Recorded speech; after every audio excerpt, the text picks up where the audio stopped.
When you're going on vacation, half the fun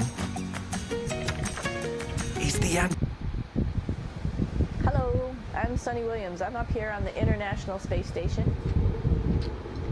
So this is Node 2. This is a really cool module. Of course, most of these modules you'll see they have 4 sides and they're put together. That way we could sort of work on a flat plane, either a wall, a floor, another wall, or the ceiling. But you know, again, all you have to do is turn yourself and your reference changes. The reason I'm bringing that up is because this is where 4 out of 6 of us sleep. And so people always ask about sleeping in space. Do you lie down? Are you in a bed? Not really, because it doesn't matter. You don't really have the sensation of lying down. You just sit in your sleeping bag. So here's one sleep station right here. I'm going in right now. You can follow me if you want.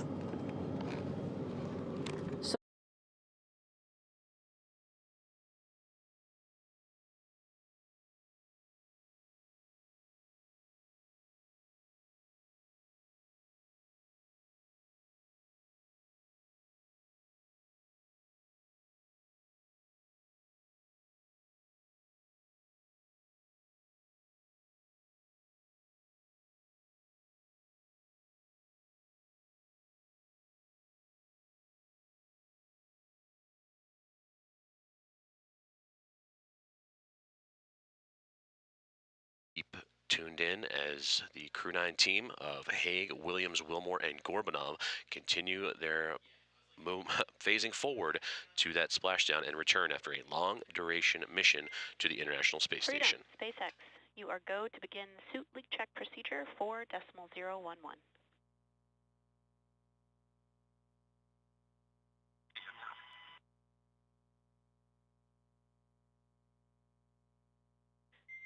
And Freedom, let us know when we have permission to bring cameras back on board. You're welcome to come aboard anytime. Okay, copy that. Coming back on board now.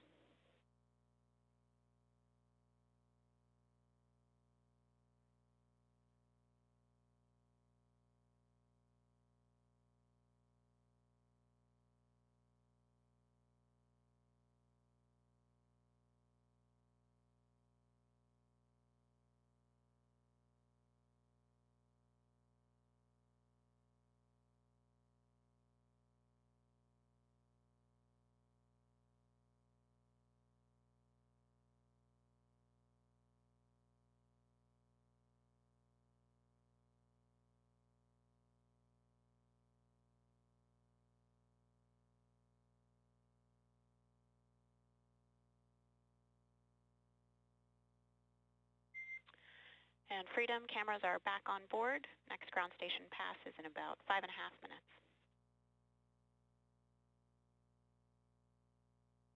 Copy, Kara. Thanks.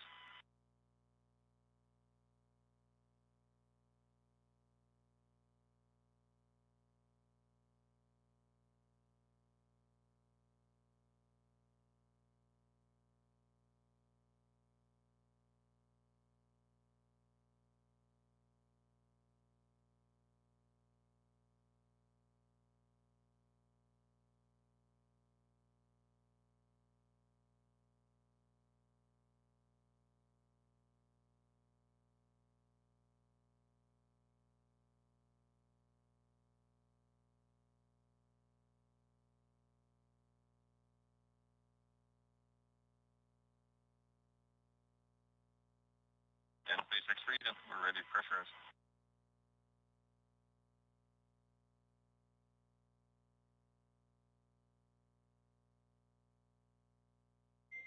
Freedom, SpaceX, go to initiate suit leak check.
Freedom, we see 4 nominal suit leak checks. Safe.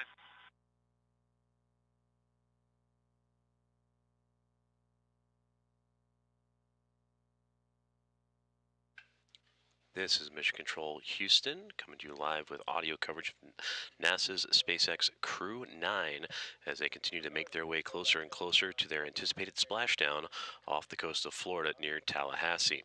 You just heard communications between Crew-9 Commander Nick Hague and the Corps at SpaceX in Hawthorne, California, the Crew Operations and Resources Engineer, confirming 4 good suits for the astronauts on board the Dragon Freedom spacecraft. NASA astronaut and commander of Crew-9 Nick Hague relaying that information and speaking on behalf of also his crewmates and NASA astronauts Butch Wilmore, Sonny Williams, and Roscosmos cosmonaut Alexander Gorbanov. The 4 of them are completing a long-duration mission to and aboard the International Space Station, in which for Wilmore and Williams, 286 days in microgravity for them upon completion of their mission. And for Hague and Gorbanov, 171 days. For Wilmore, Williams, and Hague, the NASA astronauts, they are completing their 3rd space flight. And for Hague, a career total now of 374 days in microgravity. Williams, 608 days. And for Wilmore, 464 days. And for Alexander Gorbanov, this is his first space flight and return home, and will clock in at 171 days for him. For Hague and Gorbanov, they would launch on the Dragon spacecraft back in late September and spend that time aboard the International Space Station. For Wilmore and Williams, aboard the Boeing Starliner that would launch back in early June. The Crew-9 quartet would undock from the International Space Station after fond farewells and goodbyes early this morning at 12:05 a.m. Central Time, 1:05 a.m. Eastern. And they would depart the zenith port of the Harmony module on the International Space Station. That is the space-facing port in which the Dragon would maneuver up, around, and underneath the station on a series of undocking burns and departure burns to back away in the neighborhood of that station, and then complete a series of departure burns and phasing burns to put the Dragon spacecraft on the appropriate trajectory to begin its journey home. We are 35 minutes away from the next burn sequence for the Dragon spacecraft, the prop waste burn, and that is going to allow the spacecraft to expend unnecessary propellant and have the spacecraft reduce its mass in preparation for further deorbit activities, and that would lead right into the deorbit burn an hour and 34 minutes from now. Splashdown, again, targeted off the coast of Florida in the Gulf near Tallahassee. 2 hours and 21 minutes from this moment. 4:57 p.m. Central, 5:57 p.m. Eastern. We'll continue our audio coverage until about 3:30 p.m. Central Time, and that's when we will hand over to both our NASA colleagues and SpaceX partners over in Hawthorne, California. That'll take us live on NASA Plus, the agency's website, nasa.gov, as well as the social media channels beginning at 3:45 p.m. Central, 4:45 p.m. Eastern for all the coverage of reentry and splashdown. So far, so good, and the crew happy and healthy aboard the Dragon spacecraft. 4 good suits after the recent suit check, and they continue their progress in their journey home to Earth. This is Mission Control Houston.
Freedom, SpaceX. We are go for the upcoming out-of-plane burn in about 25 minutes per your displays. Copies.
This is Mission Control Houston, as we are bringing you live mission audio updates of NASA's SpaceX Crew-9 as they continue to make progress in their journey to deorbit and splash down, completing their long-duration mission to the International Space Station.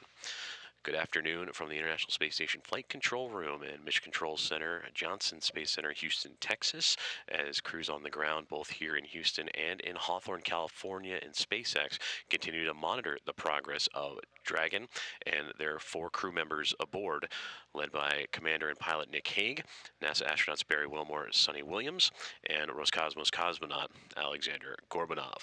Currently, the Dragon spacecraft is orbiting around Earth and just passing over the South Pacific Ocean, as teams also here in Houston monitoring the International Space Station as it crosses over now the western border of Australia.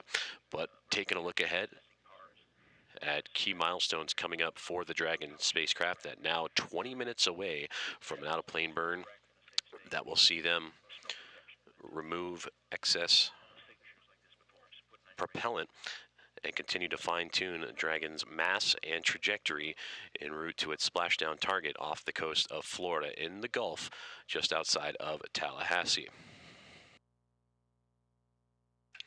You're hearing communications frequently now, and more so as we get closer to deorbit between Commander Nick Hague and the core at SpaceX in Hawthorne, California. That is the Crew Operations and Resources Engineer, as Dragon under the command and guidance autonomously of that team in Hawthorne, California. For Nick Hague, Alexander Gorbanov, Butch Wilmore, and Sonny Williams, they recently just completed their suit pressurization checks. 4 good suits, it was good to go, and they were just notified a few moments ago that they are now inside of 20 minutes away from that burn coming up. That burn will then lead into about an hour after that, the deorbit burn that'll put Dragon on the path to return home into that splashdown zone, as mentioned, off the coast of Florida, just outside of Tallahassee. Splashdown time 4:57 p.m. Central, 5:57 p.m. Eastern time, and that splashdown a little more than 2 hours and 5 minutes away, as the crew and the countdown clocks continue to roll along in progression of their return back to Earth.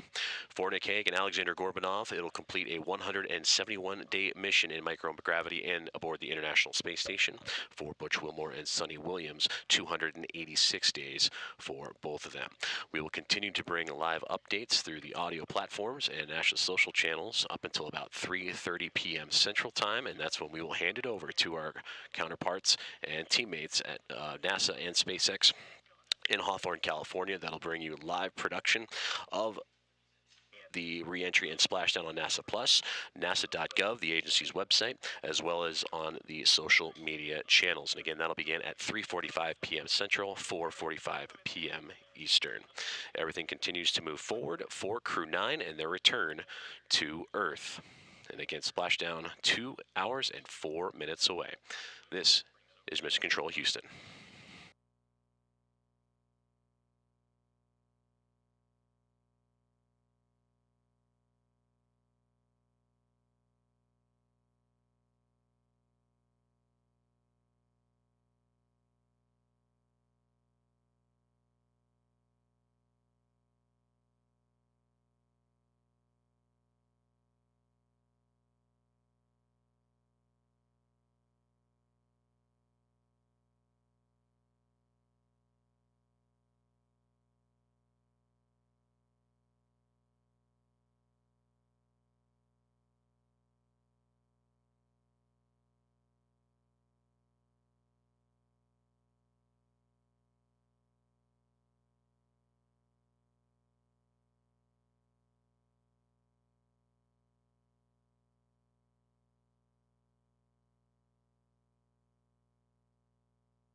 This is Mission Control Houston as we continue to follow along the progress of the Dragon SpaceX Freedom and the Crew-9, the 4 crew members aboard, and NASA astronauts and Commander Nick Hague, astronauts Butch Wilmore and Sonny Williams, and Roscosmos cosmonaut Alexander Gorbanov. We are now 9.5 minutes away from an out-of-plane prop waste burn that will be executed for a little more than 13 minutes, and that will allow the Dragon to expend excess propellant and to reduce its mass as it continues the deorbit process. And then about an hour later, the deorbit burn will be executed, and that'll send the Dragon capsule on the trajectory necessary for splashdown an hour and 55 minutes away from now. That splashdown off the Gulf Coast of Florida and just outside of Tallahassee, and currently scheduled for 4:57 p.m. Central, 5:57 p.m. Eastern Time. And again, Crew-9, manned by Commander Nick Hague, with NASA astronauts Butch Wilmore, Sonny Williams, and Roscosmos cosmonaut Alexander Gorbanov, all completing a long-duration mission aboard the International Space Station, in which they would undock the orbiting laboratory earlier this morning at 12:05 a.m. Central Time from the zenith port, or the port facing space, of the Harmony module of the station. And there, over a period of a 17-hour phasing and pulling away from the neighborhood of the station through a series of undocking and departure burns, would continue to fine-tune its trajectory en route to the deorbit burn again about an hour and 8 minutes from now. But inside 9 minutes from the out-of-plane and prop waste burn, we will continue to follow along as the crew aboard the SpaceX Dragon Freedom spacecraft continues to complete its deorbit preparations. They are in their suits. They did a pressure test a few moments ago, 4 good suits, and ready for the commands and the prop waste burn to begin. We'll continue our mission audio coverage of all things Crew-9 and their return to Earth before we'll toss it over to our team in Hawthorne, California. The NASA and SpaceX commentators will take over at 3:45 p.m. Central Time to take you through re-entry and splashdown, as Crew-9 making its return back after a long-duration mission aboard the International Space Station. This is Mission Control Houston.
This is Mission Control Houston as we continue to follow along the progress of NASA's SpaceX Crew-9 mission and their return to Earth as the prop waste burn is now underway. That'll go for about 13 minutes and allow the Dragon Freedom spacecraft to expend excess propellant and have the mass necessary to complete the deorbit burn and then eventual splashdown off the coast of Florida in the Gulf an hour and 45 minutes from now. Hello from the International Space Station Flight Control Room in Mission Control Center, Johnson Space Center, Houston, as we have been monitoring Dragon's progress since undocking in the early morning hours today, as they undocked from the International Space Station at 12:05 a.m. Central Time and began a 17-hour phasing period that has led us to this moment, now inside an hour and 45 minutes away from splashdown. Crew-9 consisting of Commander Nick Hague, NASA astronauts Butch Wilmore and Sonny Williams, and Alexander Gorbanov of Roscosmos, the 4 astronauts together in that Dragon spacecraft, continuing their journey and about to wrap up their long-duration mission that saw them with extended time on the International Space Station. For Wilmore, will have spent 286 days in microgravity upon a splashdown. As for Nick Hague and Alexander Gorbanov, they'll complete their mission of 171 days. We will continue our audio coverage for about another 10 minutes or so, and then at 3:30 we encourage everyone to make their way over to NASA Plus, as well as the nasa.gov, the agency's website, and social media channels, as beginning at 3:45 p.m. Central Time, 4:45 p.m. Eastern, coverage of re-entry and splashdown will get underway with our NASA teams and SpaceX teams out of Hawthorne, California, and SpaceX headquarters through the duration and completion of this mission. So now the out-of-plane, the prop waste burn currently underway and has a few more minutes to go. We'll jump back on once that burn is complete, and that'll put Dragon on the path to the next big burn, which will be the deorbit burn about 57 minutes from now. And again, splashdown about an hour and 43 minutes away, targeting 4:57 p.m. Central, 5:57 p.m. Eastern. This is Mission Control Houston.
Freedom, SpaceX.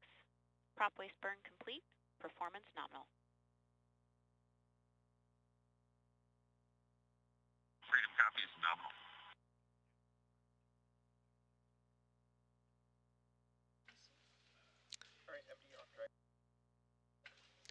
This is Mission Control Houston, coming to you live with mission audio coverage as NASA's SpaceX Crew-9 continues to make way on its return trajectory back home to Earth, with splashdown coming about an hour and 32 minutes from now.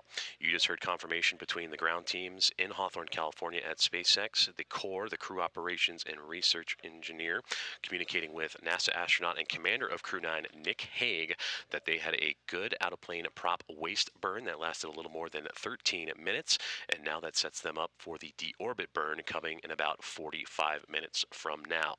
On board the Dragon Freedom spacecraft, Commander Nick Hague joined alongside NASA astronauts Butch Wilmore, Sonny Williams, and Roscosmos cosmonaut Alexander Gorbanov.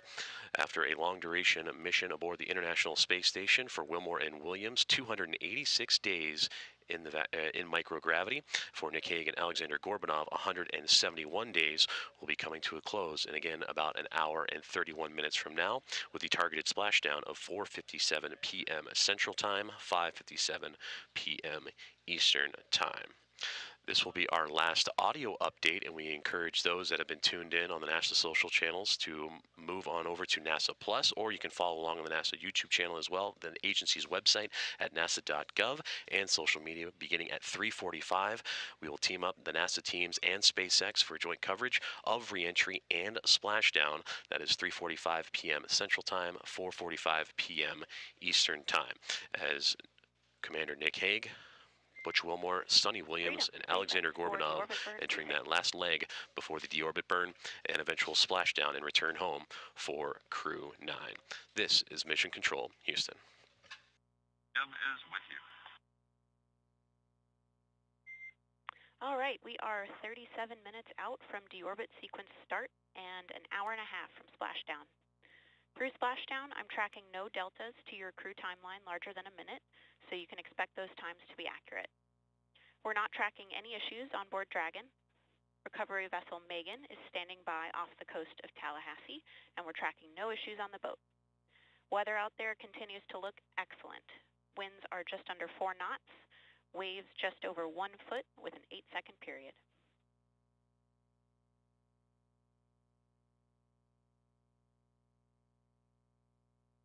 Like a beautiful day down there. It sure does.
Freedom, SpaceX. SpaceX is go for deorbit entry and landing. Deorbit sequence start in 30 minutes.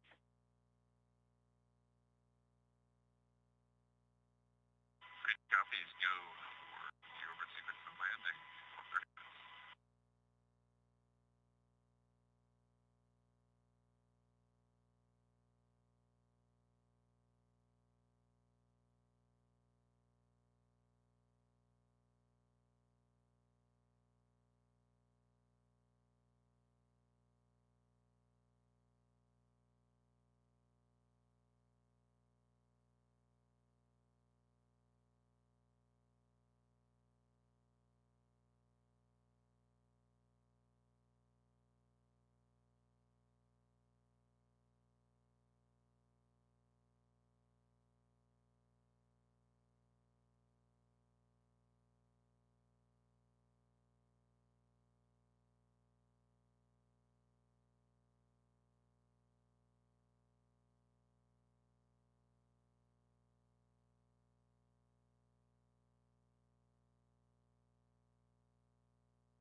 Freedom, SpaceX.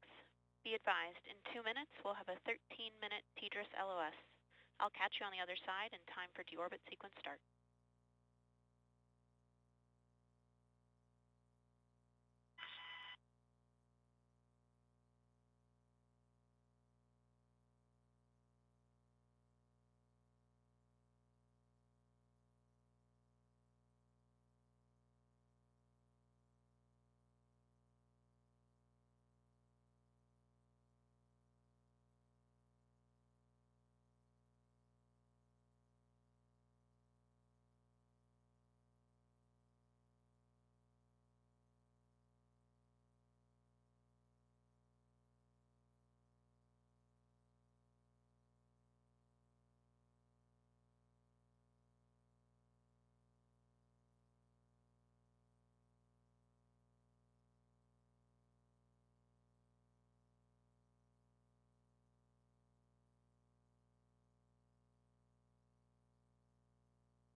Good afternoon and welcome to our live coverage of the NASA SpaceX Crew-9 mission as it returns to Earth. Dragon Freedom departed the International Space Station at 1:05 a.m. Eastern.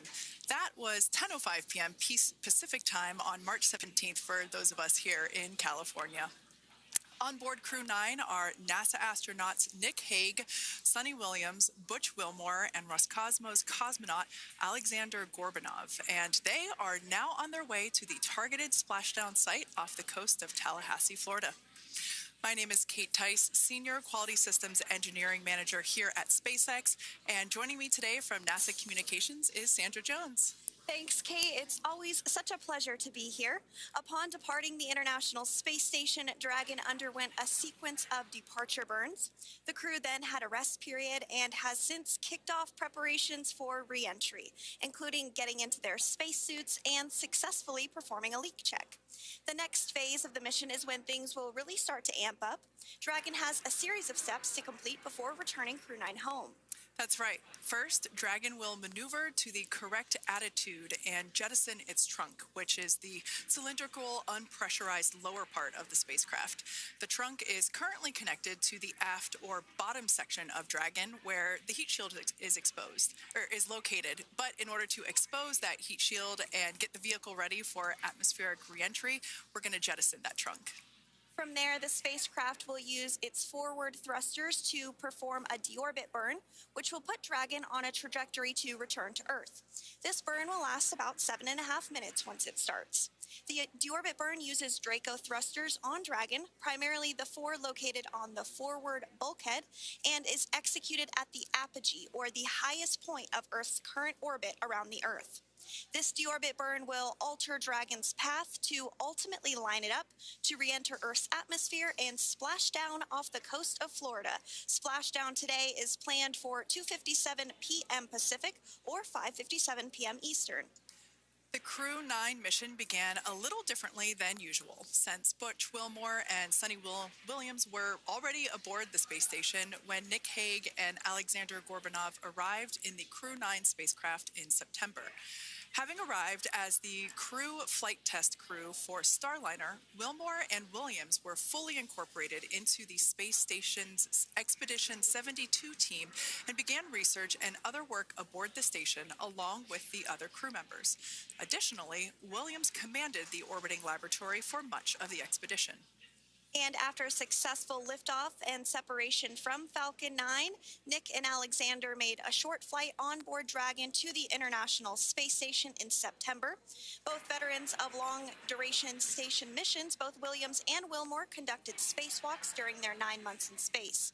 Having had the capacity to leave the station at any point, had there been some type of emergency, the crew members began packing for their voyage home about a week ago and worked through tasks and shared lessons learned with the newly arrived Crew-10 team, who arrived just a few days ago.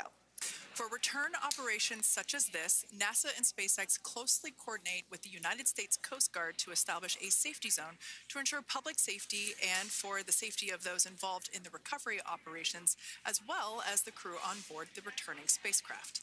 Multiple notices are issued to mariners in advance of and during recovery operations, and Coast Guard patrol boats are deployed to discourage boaters from entering the splashdown zones.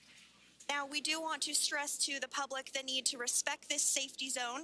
Recovering a spacecraft from the water is a hazardous task, and any other boats interfering increases risk to the astronauts in Dragon, the teams working to recover them from the water, and the safety of those that come too close. So, for the safety of the crew and your safety, we recommend you sit back and watch as we'll be bringing you the best possible views of our astronauts' homecoming.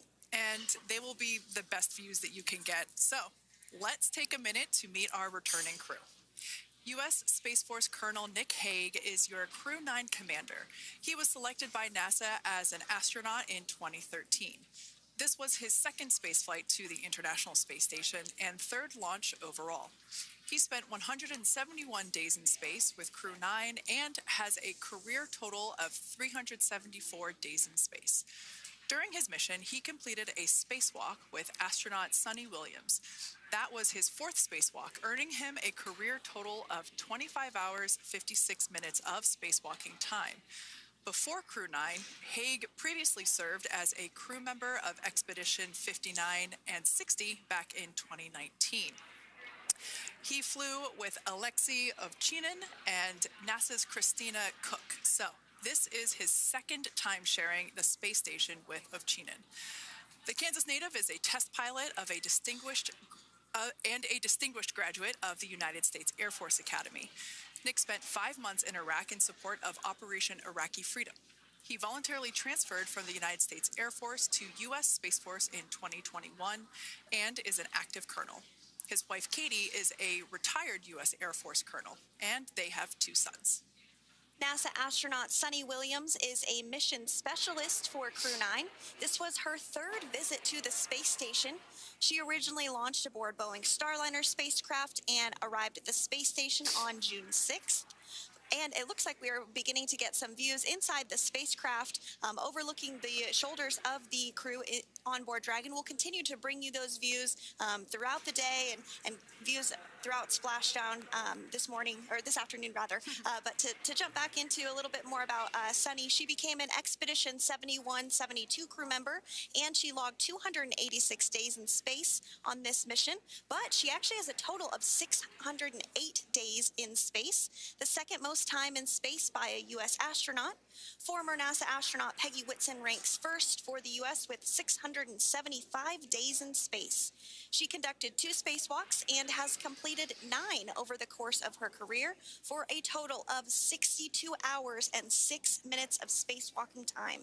She ranks 4th on the list of cumulative time spacewalking by a female astronaut, and she has flown on 4 different spacecraft types, including the Space Shuttle, Soyuz, Starliner, and now Dragon. Previously, she served on Expedition 14 and 15 in 2006 and 2007, and again with Expedition 32 and 33 in 2012. She's a retired U.S. Navy captain and is a proud graduate of the U.S. Naval Academy. NASA astronaut Butch Wilmore is also serving as a mission specialist today. This is his 3rd spaceflight and, just like Sunny, logged 286 days in space. He conducted 1 spacewalk and completed 5 over the course of his career, earning him a total spacewalking time of 21 hours, 2 minutes. He's flown on 4 different spacecraft types throughout his career: the Space Shuttle, Soyuz, Starliner, and now Dragon. Previously, the Mount Juliet, Tennessee native served on STS-129 in 2009 and Expedition 41 and 42 from 2014 to 2015. Wilmore is also retired, a retired captain in the U.S. Navy. And Alexander Gorbanov is a 3rd mission specialist serving on today's mission. Crew-9 was his very first space flight to the space station, earning him a total of 171 days in space over the course of his career. Gorbanov, along with Nick Hague, saw the arrival of 4 visiting vehicles and saw the departure of 4 as well. The duo orbited the Earth more than 2,700 times during their mission. Before his cosmonaut selection in 2018, Gorbanov worked as an engineer for a rocket space corporation and helped support cargo spacecraft launches from the Baikonur Cosmodrome in Kazakhstan. To prepare for upcoming events, Dragon is currently doing a couple of things autonomously. First, it's isolating the thermal control system fluid loops from the radiator. This system is what will help keep the internal temperature of Dragon very comfortable for Nick, Sunny, Butch, and Alexander during the re-entry phase. Dragon is also initiating separation of the claw mechanism, which will terminate data, power, and fluid connections between the spacecraft and the trunk in preparation for that trunk separation that I mentioned earlier. Now, as we saw before, we are hoping to get more views inside of the Dragon capsule. We will bring those, of course. We want to see more of our 4 crew members. But now a bit more of the Dragon Freedom capsule. It has flown on several missions for NASA. It first launched April 27th, 2022.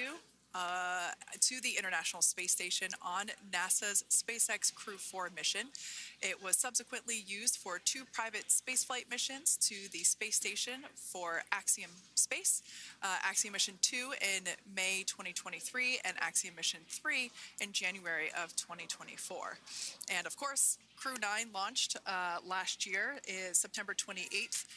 So yeah, a little bit about the Dragon Freedom capsule. Here, a view that we have once again between the shoulders of Commander Nick Hague, who is on the left-hand side of your screen there, and Mission Specialist Alexander Gorbanov there on the right. That's right, Kate. And the next major milestone that we're looking ahead towards this afternoon is claw separation. We're targeting that claw separation at 2:05 p.m. Pacific time this afternoon, so less than 10 minutes from now. Continuing to get some views inside Dragon Freedom. To the far left there is NASA astronaut Butch Wilmore, and as you can see, the crew is suited up in their space suits. They are suited up in what we call dynamic phases of flight. So when they launch, when they dock, when they undock, when they return back for splashdown. We might hear some call outs on the loops about putting their visors down. That will happen just prior to deorbit burn. And you'll hear us pause when some of those communications happen. That's because we want to make sure that we are relaying the best information to you all, and so that you hear it as well. So if you do hear us pause, that is what we're doing. You also see they have their gloves on there, and I know the gloves are pretty unique on the Dragon spacesuits, right? They're custom created? Yes, the spacesuit overall is custom fit for each astronaut. These enable usage of the touchscreen panels that they have in front of them.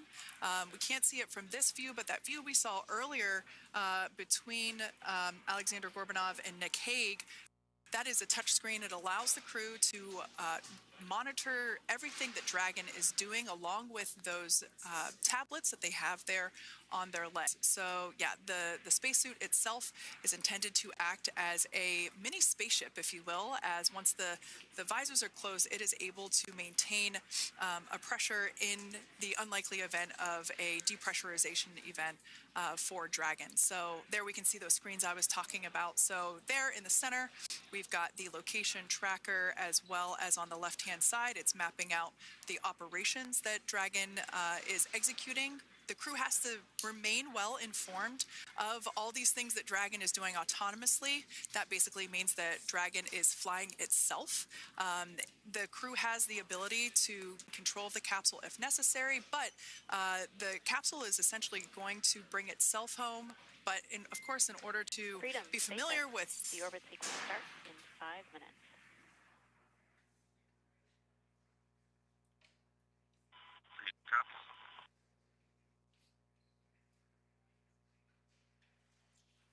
So we did hear that call out for the deorbit sequence start to begin here in 5 minutes. That call from the ground came from the core, or Crew Operations Resource Engineer here in Hawthorne, Mission Control just behind us, and that went up to Commander Nick Hague. He's going to be doing the majority of the communications during the flight downhill today through splashdown, and they'll be communicating with the core all along the way. Now, we did mention that they are flying on Crew Dragon Freedom. The naming of spacecraft has gone all the way back to the very beginning of this human spaceflight program. This is a nod to Alan Shepard naming his spacecraft Freedom 7 during the Mercury program. And so the crew that first flew up on Freedom a few years ago had the opportunity to name this Dragon, and they named it Freedom. That was Crew 4 that was the first flyers on this spacecraft. It's also flown for Axiom Mission 2 and 3, and then, of course, today for Crew-9 as well. Yeah, actually, fun fact about this particular capsule, of those 4 missions that Sandra just mentioned, we have seen daytime splashdowns for 2 of those. Today will mark the third daytime splashdown. So there's something lucky about this particular capsule that gets daytime splashdowns. Nighttime is great because we can see even more clearly the capsule streaking through, but I personally love the daylight views because we really get even better views of the recovery team operations during that phase of the mission. Yes, absolutely. And if you follow along with our missions, you'll know that sometimes weather is a watch item when it comes to undocking and splashdown. We do splashdown in the water, so we want to ensure that parameters like wave heights and wind speeds and precipitation, lightning, all of that is looking good for the crew and the safety of those recovery personnel. And today the weather is just pristine. We got off of space station on the very first attempt. So I'm joking around and saying that it was because it was St. Patrick's Day and we got really lucky with the weather. I wouldn't disagree with that. Speaking of weather, we will be hearing from core probably around 2:20-ish.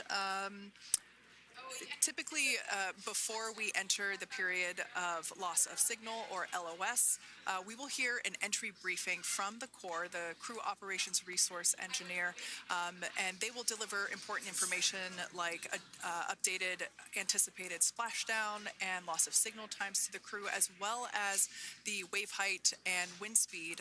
So we'll be standing by to listen in on those. Like I said, that will happen shortly after. Typically after trunk separation. I can't quite remember if it's before or after deorbit burn. It must be before. But in any case, we'll be hearing all of that coming from core. In fact, that individual is seated there in the room on your screen. That is SpaceX Mission Control in Hawthorne, California. That room is located just over our shoulders, and that is where Dragon operators are standing by on console, monitoring the progress of Dragon as it continues its way home. It's been, at the point of splashdown, it'll be about 17 hours since Dragon undocked from the International Space Station. The team there in Mission Control, there are multiple teams, in fact, and they cycle through shifts to ensure that everybody gets the required rest and sleep periods, just like the astronauts on board. And that Crew Operations and Resource Engineer is seated there in the room, and that, like Sandra said, is the primary voice that we'll be hearing communicate from the SpaceX team to the crew on board. That's right. And so it looks like we're about 3 minutes or so from the claw separation portion of today's flight. The claw is a portion on the spacecraft that holds the trunk to Dragon. Following claw separation, we're going to jettison or remove that trunk because it's no longer needed. The trunk has solar arrays on it that provides power to the Dragon spacecraft. But now that we're beginning the reentry process, we need to go ahead and jettison that trunk and able to expose the heat shield, which is really going to do the heavy heavy lifting as Crew-9 re-enters the Earth's atmosphere. They come in at 17,500 miles per hour, so they really need to ensure that that heat shield absorbs that heat, and there's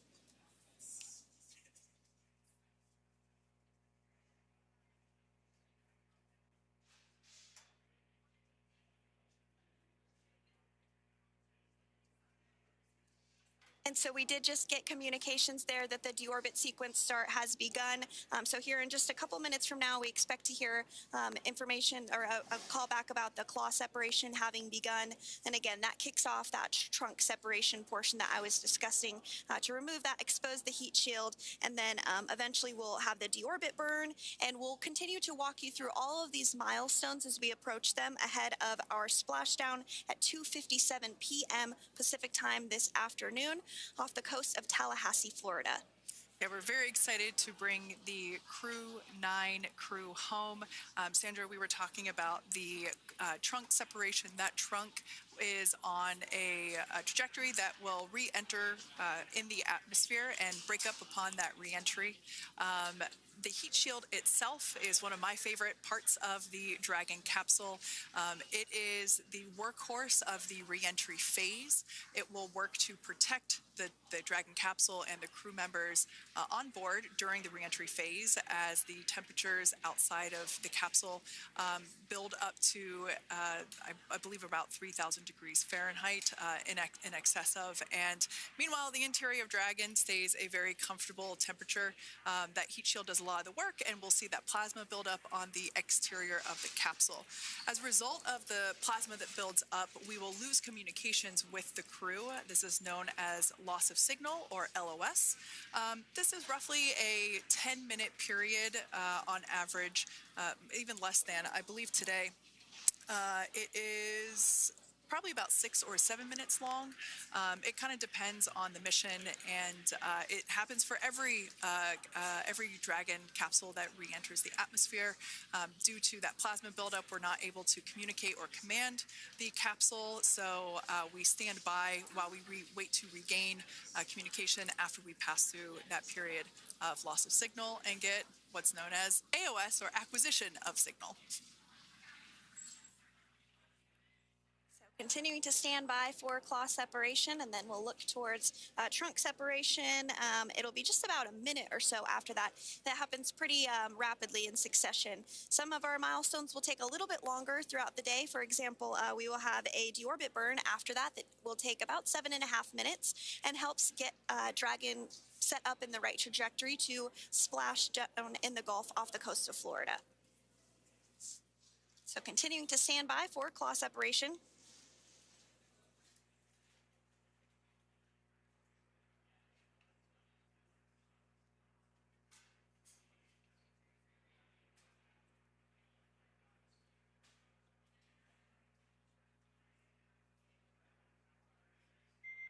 Nominal trunk jettison.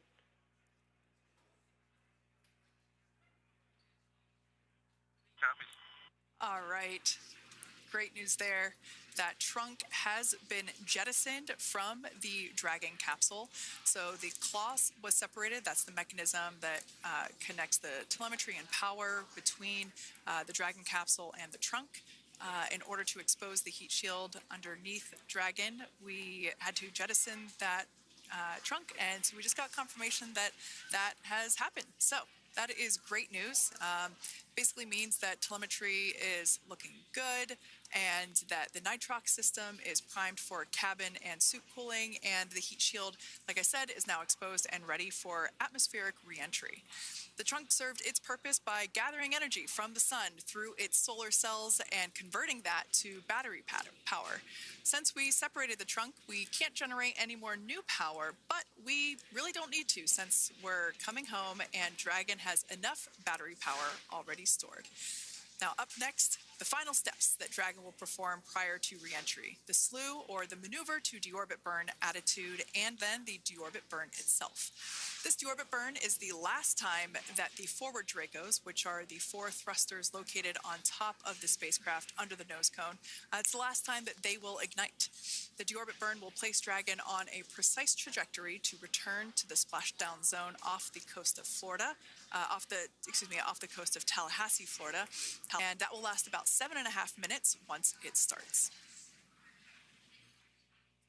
And so deorbit burn is targeted for 2:11 p.m. Central Time, so about 2 minutes from now. As we mentioned, it's going to last about 7.5 minutes, again, helping to get Dragon into the precise trajectory to ensure that splashdown occurs in the area that was calculated and where the recovery team is already in place, ready to support splashdown operations today. The recovery vessel Megan is the ship that is going to be utilized today, and we also have what is called fast boats that go out first to check the spacecraft and make sure everything is looking good before the recovery vessel Megan approaches. So that whole recovery process takes about an hour, I would say, from the time the crew splashes down to the time they're on the boat and the crew gets out of the capsule. And we'll continue to bring you live coverage through every step of the way today as Crew-9 returns home. Indeed. Now, let's take a little bit of a closer look at Dragon. One of the great things about being close to the space station is that we can use space station cameras to look at Dragon. But now that Dragon is on its way home, we don't have those external cameras. So here's an animation of what the capsule looks like. We've got the pressurized section, the capsule on the top, and the trunk or the unpressurized section on the bottom. That's where those solar panels that we manufacture in-house are located, soaking up the energy from the sun and turning it into power for the capsule. At the very top of the capsule is the nose cone. That is where the Dracos, the forward Dracos, are located. That nose cone is currently open, not closed like we saw in that animation. Once we get through the final maneuverings for the re-entry phase, we will close the nose cone capsule just before Dragon begins its atmospheric entry to protect that forward hatch there located along with those forward Dracos. So go ahead. Oh, that's right. I was going to mention that the nose cone does open shortly after launch, and it remains open the entire time that Dragon is docked to the International Space Station. So as an example for this particular spacecraft, Freedom, since September when it docked to the International Space Station, remains open that entire time, and here shortly it will close for the very first time since September.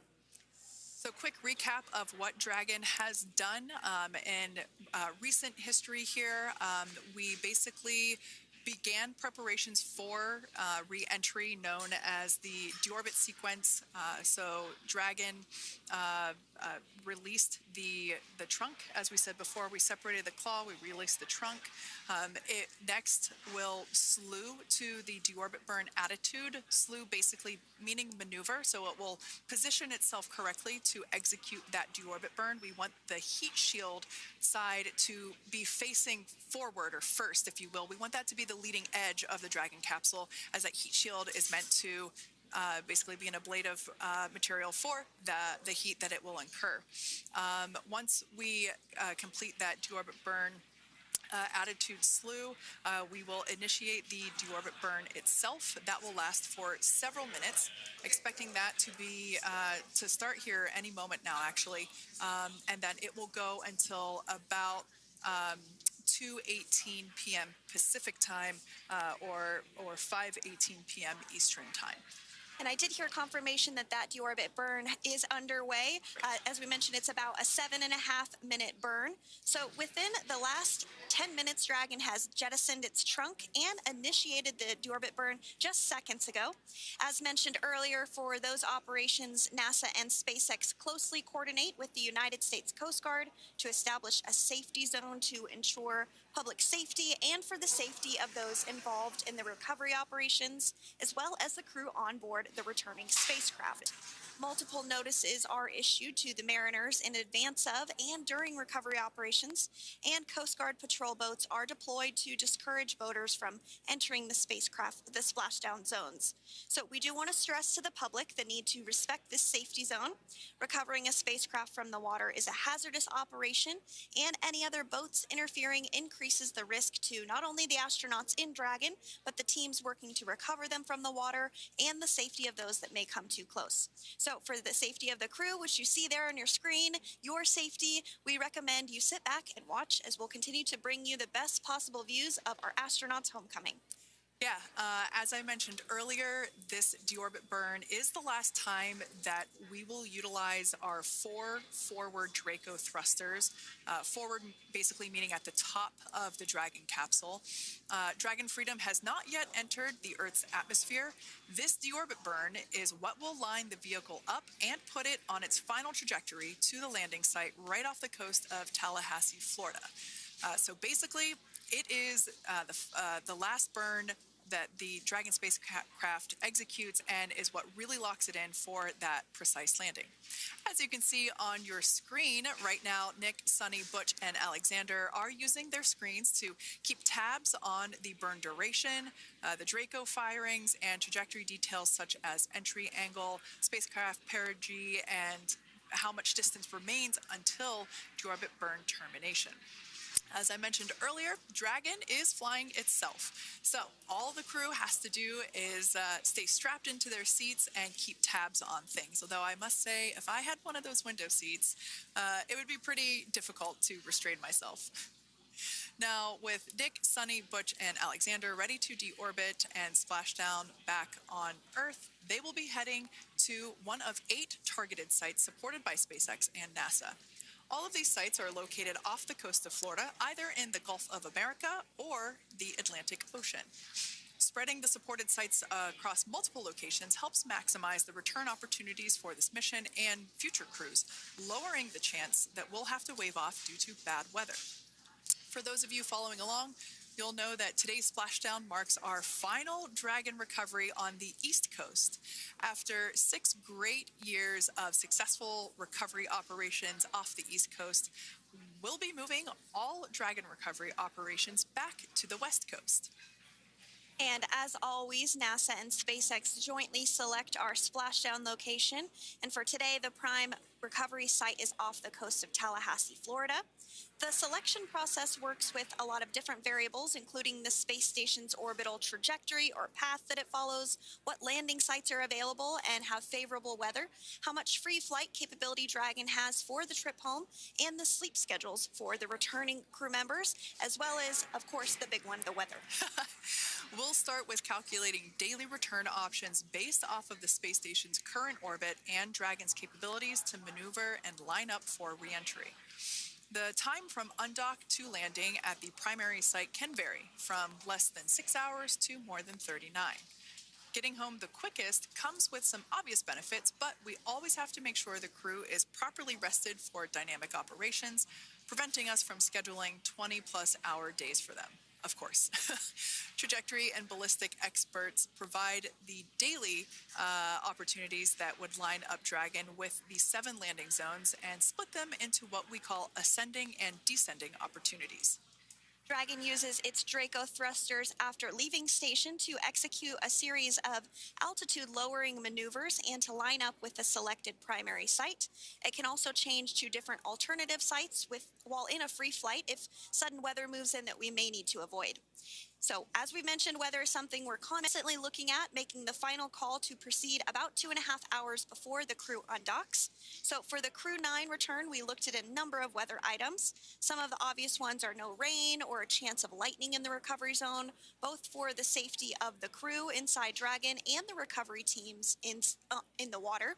And we're also looking for wind speeds to be less than 15 feet per second, or about 10 miles per hour, and relatively calm seas so that we can safely execute recovery operations. which includes landing a helicopter on the recovery ship to fly Nick, Sunny, Butch, and Alexander back to Florida. Once Dragon began flying today, we had a number of additional checkpoints to either proceed towards the primary site, head to the alternate, or select a new zone based on real-time weather data. These checks happened all the way up until we were in the final hours before the deorbit burn, which has just about a minute or so left in it. And this is the last burn in the trip home that commits Dragon to re-entering the Earth's atmosphere. Now, we are currently waiting to conclude the deorbit burn. We've got less than a minute until that finishes. We will expect to hear a call out for nominal burn, which will confirm completion of that deorbit burn for Dragon Freedom. We can see images there from the touchscreen display panels that the crew utilizes in flight. We can see the visualization of exactly which one of the four forward Draco thrusters are firing. That's why you have kind of like a strobe effect there.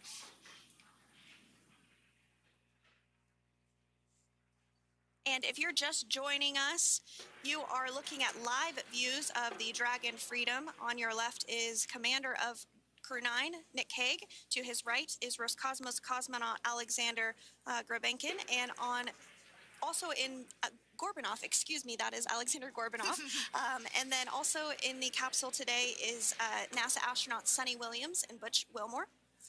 We're awaiting confirmation that their deorbit burn is complete, which is the last burn that's going to help set them up on a trajectory to splash down off the coast of Florida.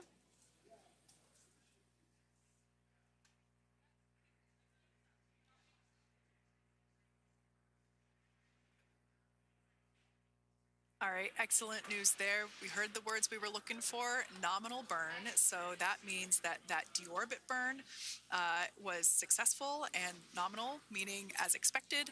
And we're now beginning to close the nose cone in preparation for atmospheric reentry. So in the background, Dragon is currently inhibiting those forward bulkhead Draco thrusters that we just used to complete the deorbit burn, ensuring it's safe to latch the nose cone shut for reentry. Also, the vehicle has initiated the nitrox suit purge, which will help keep Nick, Sunny, Butch, and Alexander cool and comfortable during reentry, which is coming up in about 20 minutes from now. At this point, the nose cone is closing and protecting the forward hatch for reentry, and the crew are using their screens to continue to monitor the locking of the nose cone, which is done by a set of hooks. And as we mentioned earlier, that nose cone has remained open since September, so this is the first time it's closing in a few months. Yeah, that's absolutely right. Now, we will be expecting, as I mentioned before, an entry brief from SpaceX Core. Again, that's the Crew Operations Resource Engineer who is seated in that room that you see there on your screen. That entry brief will provide updated times for anticipated splashdown as well as the loss of signal or period of LOS. That briefing will also give us information such as wind speed and wave height at the expected splashdown location. But all in all, everything has been great today. All events have been executed on time as expected, and we are looking forward to a splashdown of the Crew-9 crew at about 5:57 p.m. Eastern Time or 2:57 p.m. Pacific Time. Between now and then, things are going to start moving quite quickly. In fact, if anything, this will have seemed like the slower part of the reentry phase. We're going to go through, like I said, that period of loss of signal or LOS. That period is a few minutes long where we are unable to communicate or command the capsule due to the plasma that builds up on the exterior of the capsule. That period, like I said, lasts for a couple minutes. You will start to hear SpaceX Core hail the Crew-9 crew a little bit earlier than expected because we, in the past, have actually regained communications a couple minutes earlier than initially anticipated. So we'll go through that period of loss of signal, that entry period, that specifically when when the Dragon spacecraft is re-entering through the atmosphere. Approximately at about 18,000 feet when the capsule is traveling at 350 miles per hour. We will see our first views of parachutes for the day. It's one of my favorite moments of return sequences is when we get to see the drogue parachutes. We'll see the drogues come out. Those drogues will help slow the vehicle down to about 119 miles per hour. And then that is when the main parachutes will come out from the Dragon spacecraft and then ultimately end in splashdown. And we are hearing confirmation that the nose cone is closed and everything was nominal or as expected with that closure. So as we begin the second half of entry, Dragon is now beginning to inject cooled nitrox into the air being delivered to the spacesuits worn by Nick, Sunny, Butch, and Alexander. Again, this is what will allow the crew to remain comfortable while external temperatures reach 3,500 degrees Fahrenheit as they re-enter the Earth's atmosphere. So the heat shield is pointing forward, leading Dragon to the landing site. Yeah. Now, speaking of the heat shield, Dragon's primary heat shield is comprised of PICA 3.0, which stands for Phenolic Impregnated Carbon Ablator. The first-gen PICA was initially developed by NASA for studying and sampling comets within our solar system. SpaceX partnered with NASA to develop PICA-X, which was the second-generation product used on all Dragon 1 cargo resupply service missions that resupplied the International Space Station on 20 missions. PICA 3.0 was developed specifically for use on Dragon 2 crew and cargo with enhanced structural and thermal capabilities that allowed the heat shield to be even more effective in the way that it utilized the ability to make that heat ablevate as it goes through the Earth's atmosphere.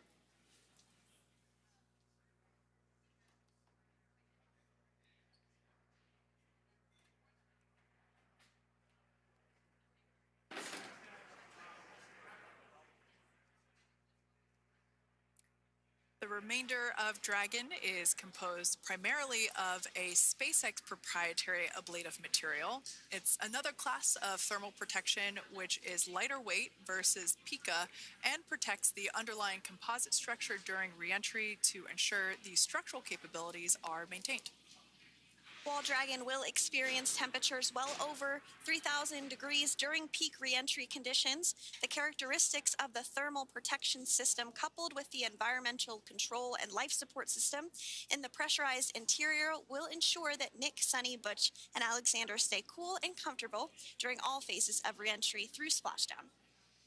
Now, if you've just recently joined us, we hope to regain views of our crew members inside Dragon Freedom, but we don't have those available at the moment due to ground station coverage. So we will bring those back to you as soon as we can.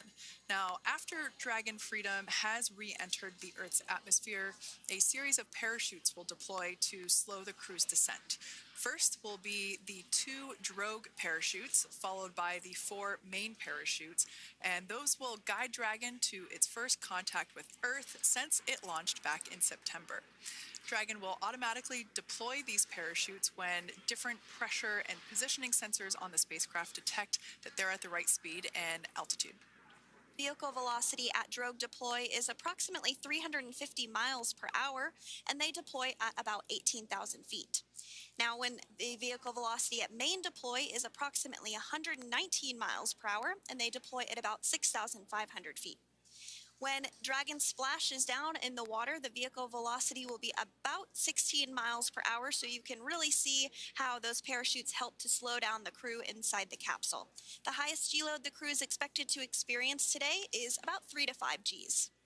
Yeah, when you think about really fun roller coasters, they're about in that range. So I'm sure that our crew on board will be well equipped to experience those Gs. It's nothing for them. They go through much more intense training.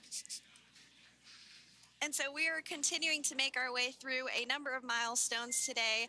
We did have trunk separation. Nose cone is secure for entry.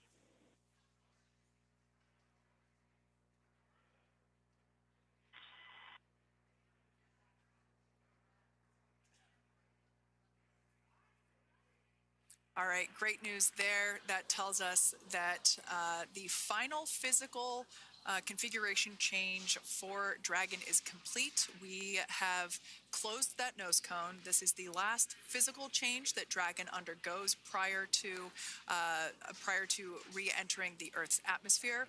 It's important that that nose cone is completely closed because underneath it is not only where the 4 forward Draco thrusters are located, but it's also because that is where the forward hatch is located. That is the hatch that is utilized for the crew to ingress and egress from the station while it is docked on board. And since our capsules are flight proven and we reuse them on future space flights, we want to make sure that all of the integrity of that hardware remains intact. So that nose cone is successfully closed, and we're going to start moving pretty quickly here.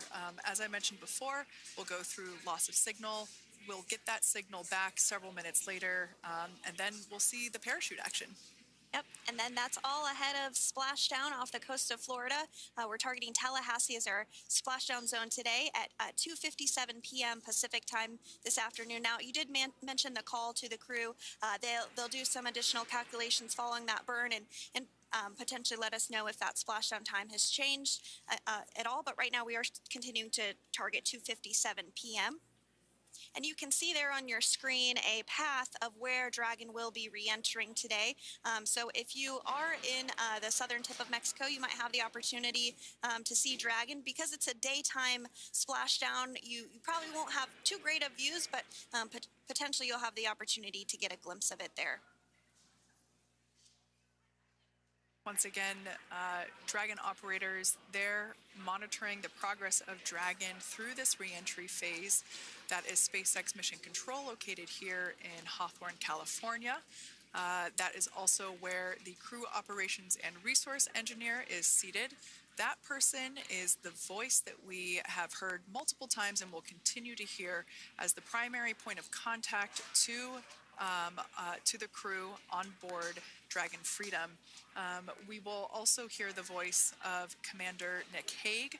Basically, after we hear the Corps communicate something, we will hear Nick Hague indicate that they copy, that they heard the message well, some sort of recognition that the message was received. And if you joined us yesterday for our coverage during the undocking, we were communicating through something that's called a big loop. We do that when we're in integrated operations with the international. Sequence. Report when ready to copy.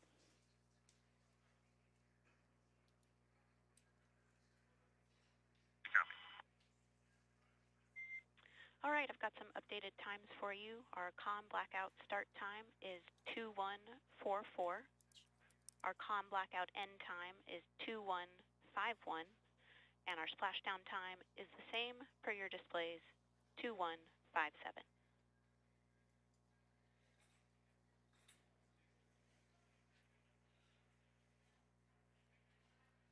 Okay.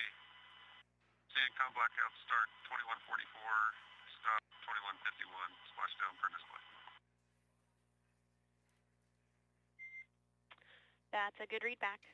And with that, please report when tablets are secured behind the elastic bands, restraints are tight, and visors are down.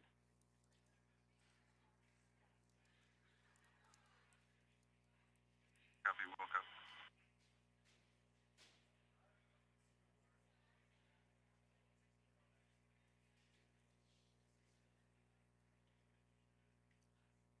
And with that communication from the Corps or Crew Operations Resource Engineer here in Hawthorne to Commander Nick Hague of Crew Dragon Freedom, we did hear that the loss of signal period is still at 2:44 p.m. Pacific, but we had a 1-minute adjustment to the acquisition of signal. That's going to now be at 2:51 p.m. Pacific time. However, our splashdown time remains the same at 2:57 p.m. Pacific time this afternoon off the coast of Tallahassee, Florida. So all good news there as Dragon continues to make its way home with the Crew-9 crew. As we mentioned before, we are splashing down on the Gulf Coast. We have ability to splash down on either side of Florida, but the location site just outside of Tallahassee, Florida is the site that was selected today due to best recovery conditions. And as Sandra mentioned before, weather is always a watch item, but everything is looking great for that particular recovery location. So I'm sure once we start getting views from the recovery vessel, I have a feeling it's going to be a pretty beautiful afternoon. And we did mention that, of course, this is a daylight splashdown, so we should be getting some great views. We do have a couple of spacecraft called the WB-57, which are high-altitude planes that NASA utilizes during splashdown operations. Those are en route and going to be tracking the capsule as it makes its way through the atmosphere and should be providing some good views for us. Kate and I were just chatting about how we haven't had a daytime splashdown in a little while, so we're looking forward to the views along with you. Yeah. Nighttime views are also great because we can see that capsule streaking through the night sky quite brightly. So like Sandra, you said earlier, daylight will be a little bit less bright, but we will definitely be able to see the SpaceX recovery team operations much clearer. I could also imagine it's probably a little bit easier for the team themselves to do their work in daytime than at nighttime. We'll see them rush in really quickly with a couple of fast boats as they begin the initial safety checks and sweeps of the Dragon capsule, while also retrieving the parachutes from the surface of the ocean. The recovery vessel, the main recovery vessel, will continue to make its way closer to the Dragon capsule. It is stationed a couple miles away from the actual recovery location, the splashdown location, for obvious safety purposes. So it takes a little while for that vessel to make its way over, but once it's closer, we'll have even better views of those recovery operations. And you may be wondering why sometimes we splash down in the daytime versus the nighttime.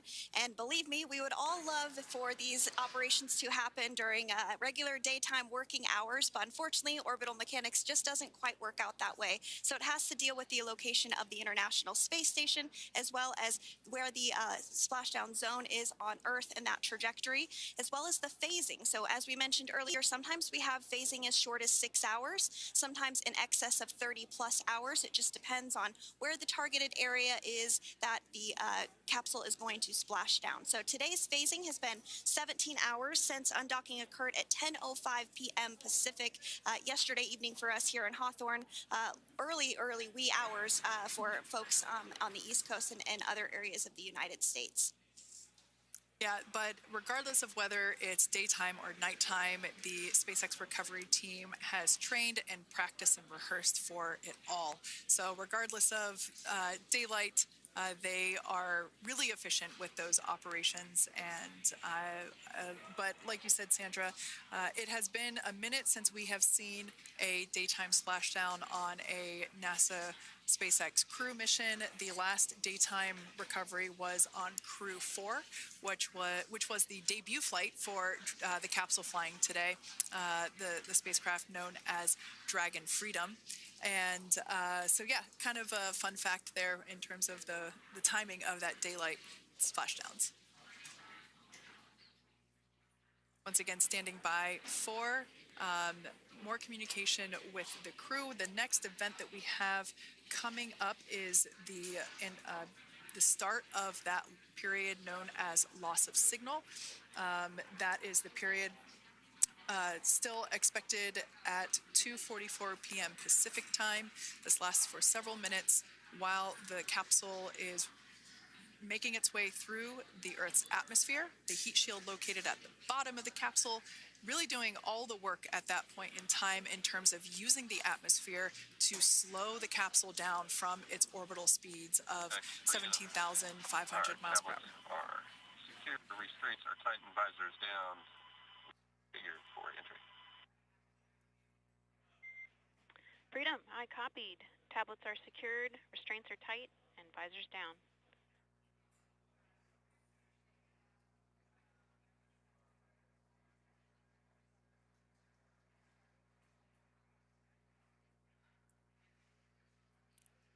All right, great news there in terms of continuing to make progress. That back and forth communication we heard was just letting Core know that per their instructions, Crew-9 has now put away everything that was necessary in order to begin the re-entry, including those tablets that were located on their legs. Those are now stowed away.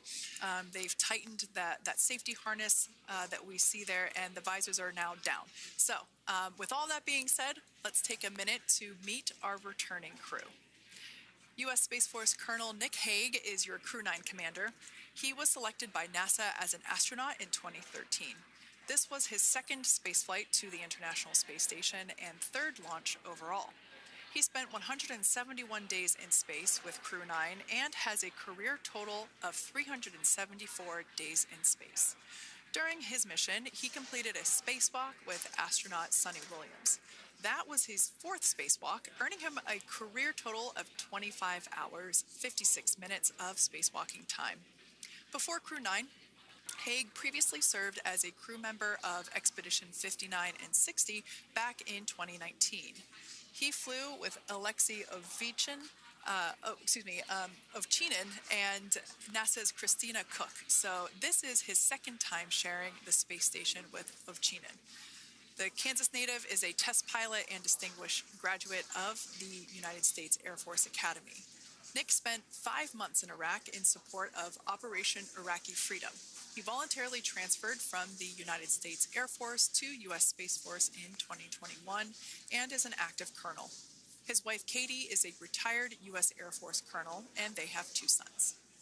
NASA astronaut Sunny Williams is a mission specialist for Crew-9. This was her third visit to the International Space Station. She originally launched aboard Boeing Starliner spacecraft and arrived at the space station on June 6th. Following the agency's decision to return Starliner uncrewed, she became an Expedition 71 and 72 crew member, where she logged 286 days in space on this mission. But Sunny has a total of 608 days in space, the second most time in space by a U.S. 5 minutes astronaut. until predicted comm blackout. We'll see you on the other side at 21:51.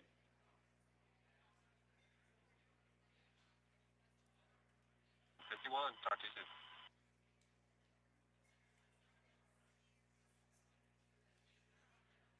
And with that call out from the Crew Operations Resource Engineer to Commander Nick Hague, letting them know that everything is looking good ahead of the loss of signal period. We will see the crew on the other side of the loss of signal period at 2:51 p.m. Pacific time this afternoon. Continuing on about Sunny Williams, who has a total of 608 days in space, the second most time in space by a U.S. astronaut. Former NASA astronaut Peggy Whitson actually ranks first for the U.S. with 675 days in space. Sunny conducted 2 spacewalks and has completed 9 over the course of her career for a total of 62 hours, 6 minutes of spacewalking time.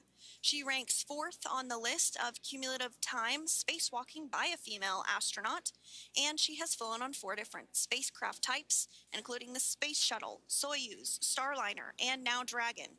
Previously, she served on Expedition 14 and 15 in 2006 and 2007, and again with Expedition 32 and 33 in 2012. She's a retired U.S. Navy captain and is a proud graduate of the U.S. Naval Academy and was the first astronaut to run a marathon in space. Pretty awesome stuff. Now, NASA astronaut Butch Wilmore is also serving as a mission specialist today. This is his 3rd spaceflight and, just like Sunny, logged 286 days in space. He conducted 1 spacewalk and completed 5 over the course of his career, earning him a total spacewalking time of 21 hours and 2 minutes. He's flown on 4 different spacecraft types throughout his career: the Space Shuttle, Soyuz, Starliner, and now Dragon. Previously, the Mount Juliet, Tennessee native served on STS-129 in 2009 and Expedition 41 and 42 from 2014 to 2015. Wilmore is also a retired captain in the U.S. Navy. Next up is Alexander Gorbanov, who is the 3rd mission specialist serving on today's mission. Crew-9 was his first space flight to the space station, earning him a total of 171 days in space over the course of his career. Gorbanoff, along with Nick Hague, saw the arrival of 4 visiting vehicles and saw the departure of 4 as well. The duo orbited the Earth more than 2,700 times since September. Before his cosmonaut selection in 2018, Gorbanoff worked as an engineer for a rocket space corporation and helped support cargo spacecraft launches from the Baikonur Cosmodrome in Kazakhstan.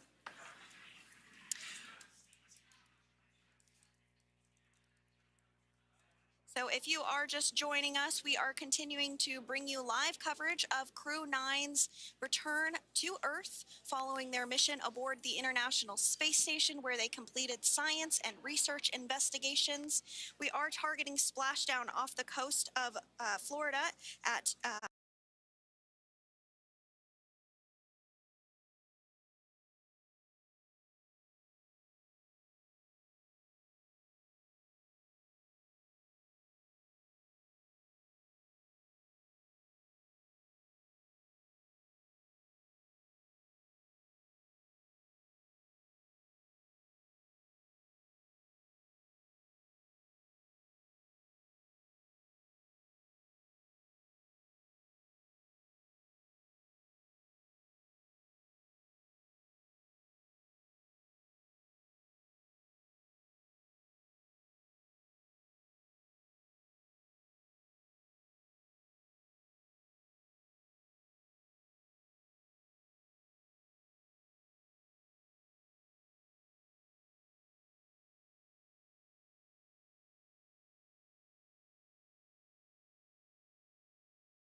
We get views of the crew inside the capsule. Once again, we will be sure to bring those to you, but that period of time is when plasma is building up on the exterior of the capsule, generating heat in excess of 3,500 degrees Fahrenheit. So we are unable to communicate or command the spacecraft at that time.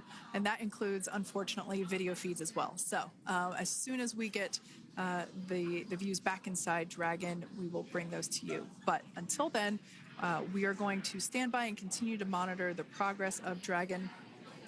Like Sandra just said, we are anticipating the blackout period to begin at 2:51 p.m. Pacific time, 5:51 p.m. Eastern time.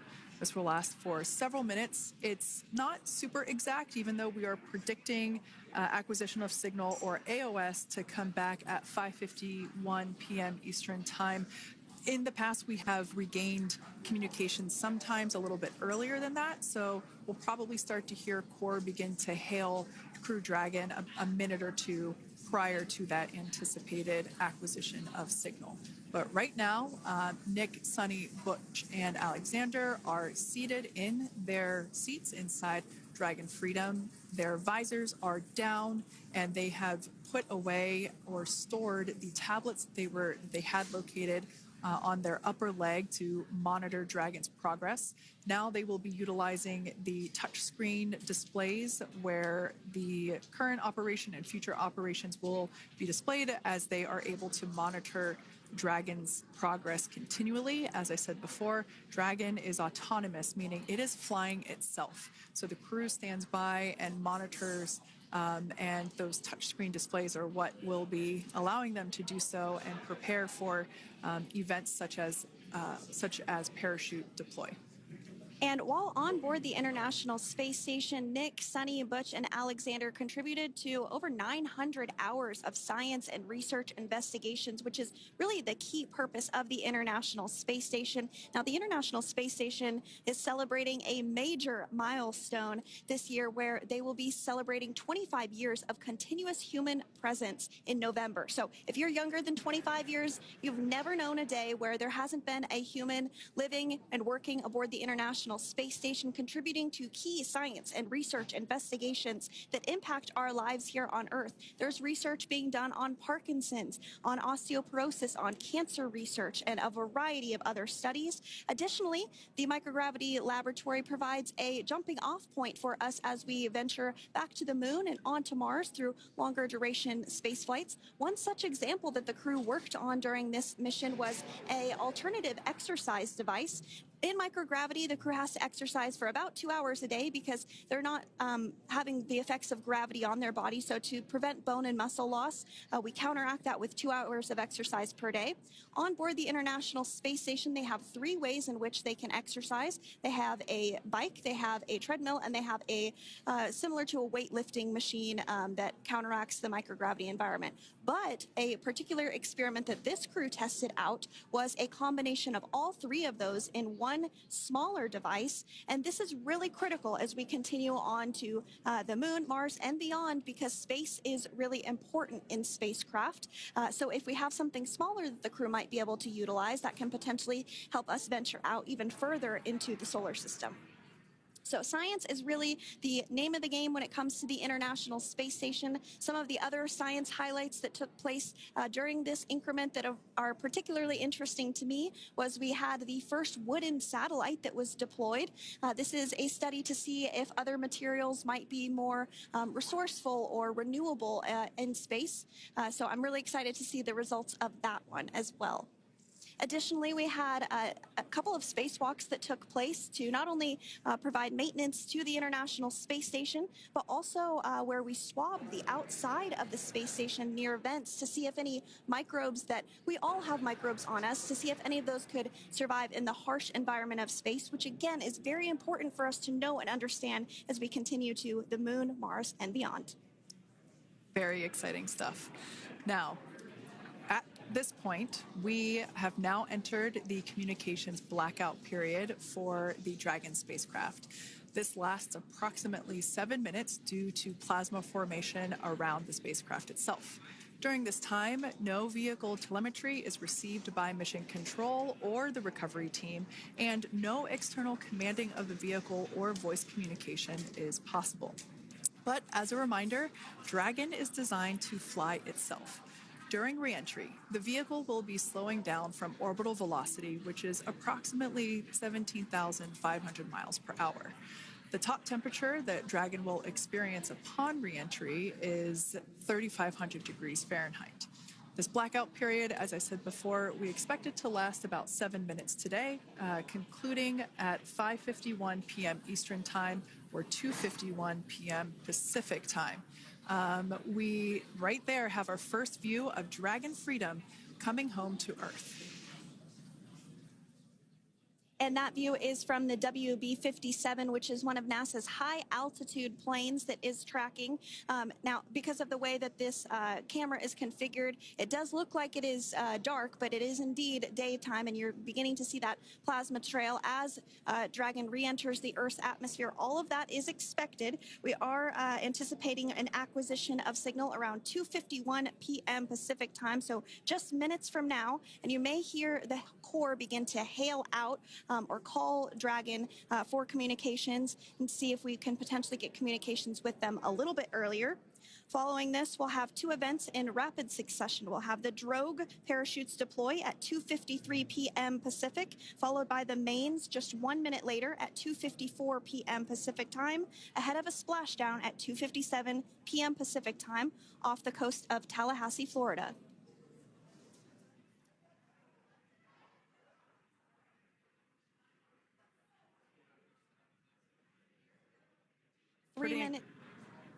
Pretty incredible views of the Dragon spacecraft making its way home back to planet Earth with the Crew-9 astronauts on board. Once again, this view is coming from the WB-57 plane. That heat shield we can see doing